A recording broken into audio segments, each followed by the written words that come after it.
You may already be aware that every 40 seconds, somewhere in the world, someone dies by suicide. What you may not know is that the statistics in the UK are the equivalent of 3 passenger aircraft falling out of the sky every month for a year.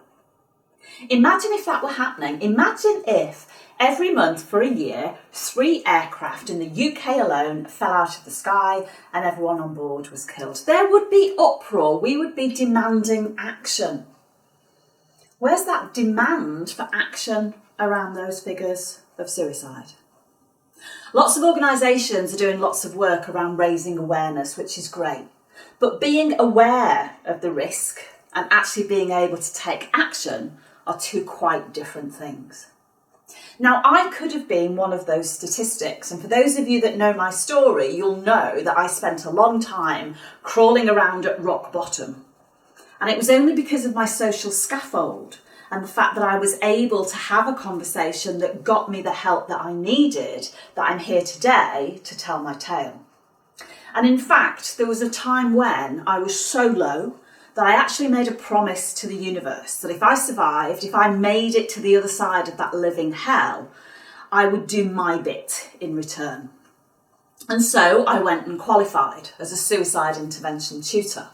And that, coupled with my 25 years experience of delivering leadership development courses in the corporate world, along with my practical experience of crawling around at rock bottom, means that I can now do work with organisations that really does make a difference. And I know that it does. I don't do candles and sandals.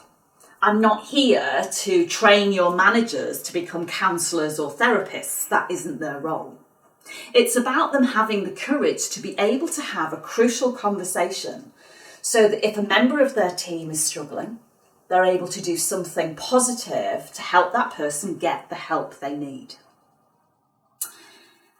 In terms of that situation, we sometimes think that people who are having thoughts of suicide will only ever come across them perhaps on the bridge, staring down in the water below. But actually that person could be sat opposite you in a poor performance review.